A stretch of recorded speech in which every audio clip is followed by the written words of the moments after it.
बिस्मिल्लाहिर्रहमानिर्रहीम। एक और कामयाब इलाज हदिये नाजरीन है। एक मरीज़ जिसकी उम्र 33 साल, दाएं गुर्दे के अंदर 9 mm की पथरी, इंतहाई शदीद दर्द था। ये मैं उस वक़्त आपसे शेयर करता हूँ जब मरीज़ मुझे आके रिपोर्ट करता है कि वो ठीक हुआ है या नहीं हुआ। अगर वो जब ठीक हो जाता है तो मैं उसको इस डायरी के अंदर नोट कर लेता हूँ, फिर आपसे शेयर करता हूँ। तो दाएं गुर्दे के अंदर पथरी थी। मैंने उस मरीज़ की जब नब्ज़ चेक की, नब्ज़ अरीज़ थी, मुशर्रफ थी, कसीर थी और तसल्लुक था उसके अंदर। ऐसी जो नब्ज़ होती है उज़लाती साबी नब्ज़ होती है। वैसे जितनी भी पथरियाँ हैं, चाहे वो कैल्शियम की है, यूरिक एसिड की है या किसी किस्म की भी हैं, वो इसी तहरीक उज़लाती साबी में बनती हैं। वो उस पर मैंने एक मुकम्मल वीडियो बनाई हुई है कि पथरियाँ बनती कैसे हैं, फार्मेशन इनकी कैसे होती है और रीअकरेंस कैसे होती है। तो इसके बारे में मुकम्मल एक वीडियो तैयार की हुई है। तो ये उज़लाती साबी तहरीक जो है वाला मरीज़ था, मैंने ये तशख़ीस करके उसको जो दुआ तजवीज़ की, उसके अंदर गुद्दी उज़लाती मलयन जो है एक माशा दिन में 3 दफ़ा सुबह दोपहर शाम, और उज़लाती सोजिश 6 रत्ती यानी कि नखोदी गोली के बराबर सुबह दोपहर शाम, ये भी तजवीज़ की।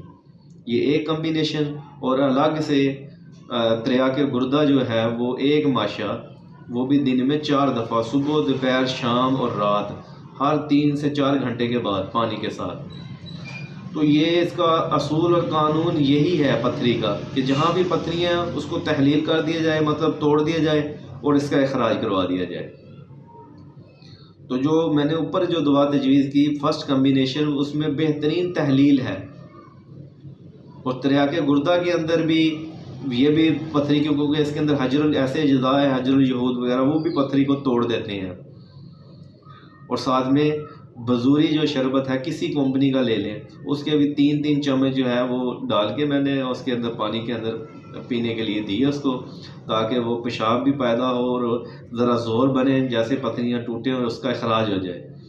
तो 3 दिन के लिए दवा मैंने तजवीज़ की। तो वो मरीज़ जो है वो 1 दिन के बाद मेरे मतब पे तशरीफ़ ले आया। मैं भी हैरान भी, ये 1 दिन के बाद आ गया। तो उसने मुझे बताया कि मेरी तो पथरियाँ रात जो हैं वो टूट के निकल गई हैं। मैं सिर्फ पूछने ये आया हूँ कि अगले 2 दिन की दुआ जो है वो इस्तेमाल करनी है या नहीं। मैं ख़ुद हैरान हो गया, क्योंकि पथरी कम से कम 3 से 4 हफ्ते महीना तक ले जाती है। तो मैं ख़ुद हैरान हो गया, वो 1 दिन के अंदर ही पथरियाँ जो है डिज़ाल्व हो गई और टूट के इखराज कर गई। तो मैंने फिर उससे कहा कि क्योंकि कोई रेत वगैरह बाकी हो सकती है, अभी मज़ीद 1-2 हफ्ता मेडिसिन इस्तेमाल कर लें, क्योंकि पथरियाँ जब मूव करती हैं अंदर, हो सकता है कहीं पे